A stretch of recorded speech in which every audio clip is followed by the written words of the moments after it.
Your credit score explained what the number really means. Do you know the 3-digit number that can influence whether you get approved for a credit card, auto loan, apartment, or mortgage? That number is your credit score. But here is what many Americans misunderstand.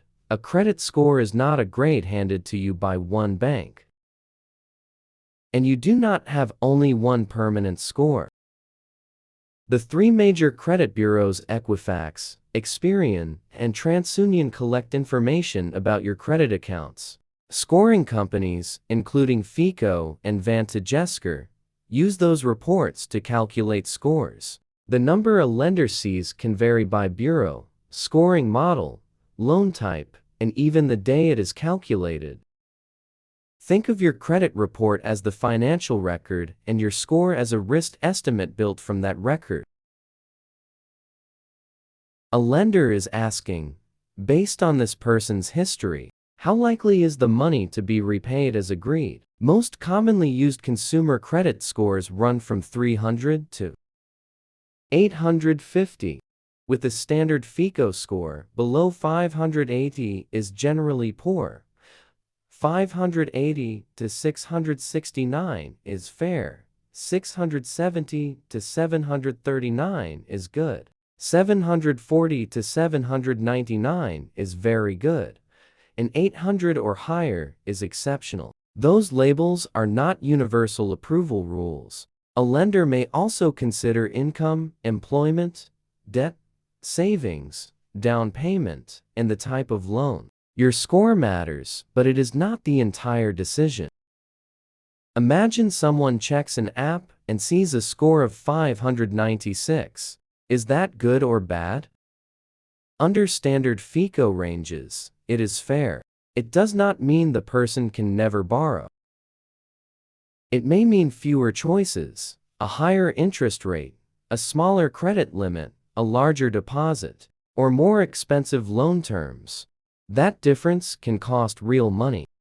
Two people may borrow the same amount, but the person viewed as riskier may pay much more interest. So what creates the score? For a typical FICO score, payment history represents about 35%. Amounts owed account for about 30%. Length of credit history represents about 15%. New credit and credit mix each account for about 10%. The exact effect depends on the entire credit file. So there is no guaranteed formula that adds a specific number of points. Still, paying on time and controlling debt are usually the biggest areas to focus on. Start with payment history. A missed payment can do more than trigger a late fee.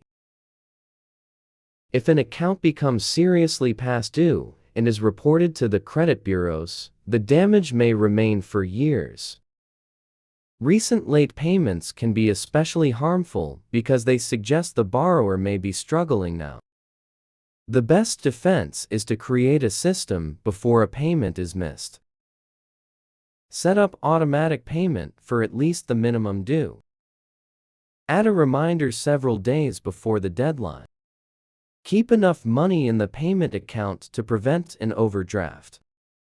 Whenever possible, pay the full statement balance to avoid expensive credit card debt. Do not wait until the final minute.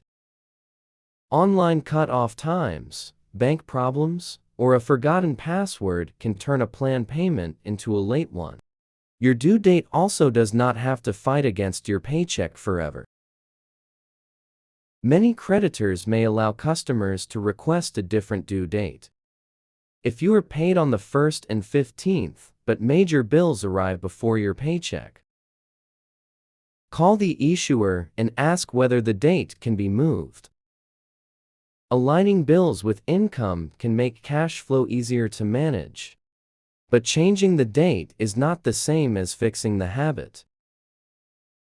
The goal is a routine. Income arrives, essential bills are funded, payments are scheduled, and spending stays within the budget. The second major issue is credit utilization. Utilization is the percentage of your revolving credit limit being used.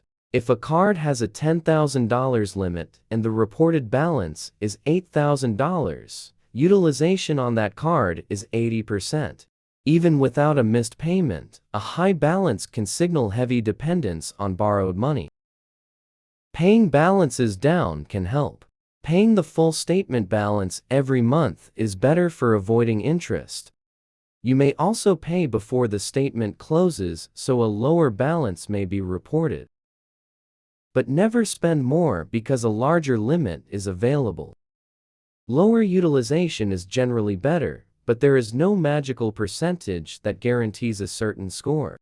Before a major loan, keeping reported balances as low as practical may help. Be careful about closing old cards. Closing one can reduce total available credit and raise utilization. A card with a large annual fee or poor terms may still be worth closing. But understand the possible effect first. Also avoid applying for several accounts without a reason. A lender's credit check after an application is usually a hard inquiry. One inquiry often has only a small effect, but several applications and new accounts in a short period can make a borrower appear riskier. Checking your own credit report is different. It does not hurt your score. Errors happen. A report may show an account that is not yours, a payment incorrectly listed as late, an old balance already paid, or signs of identity theft. Americans can review reports from all three bureaus through annualcreditreport.com. If information is inaccurate, dispute it with the bureau and the company that supplied it. Do not pay a so-called credit repair company to dispute information you know is accurate. Accurate negative information generally cannot be erased by a special letter. Rebuilding usually comes from correcting real errors, getting current on overdue accounts, reducing balances, and creating positive payment history. How long will improvement take? There is no honest promise such as, pay on time for exactly 2 years, and your score will reach 750. Some people may see movement after lower balances are reported. Recovering from serious delinquencies can take longer. The result depends on what is hurting the score, how recent it is, and what else appears in the file. The right goal is not to chase the score every day.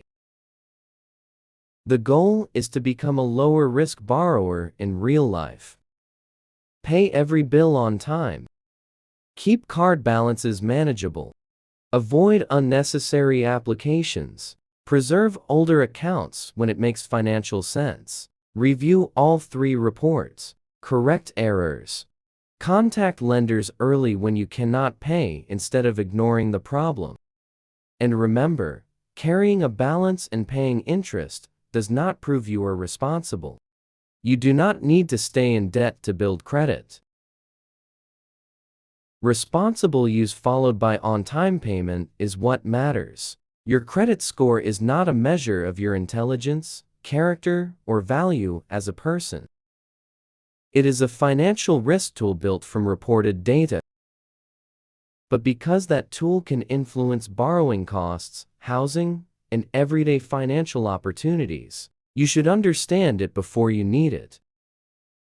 Check your reports before applying for a major loan. Give yourself time to correct mistakes and lower balances. Match payment dates to income when possible. Automate the minimum payment as a safety net, then pay more whenever you can. A stronger credit profile is rarely created by one clever trick.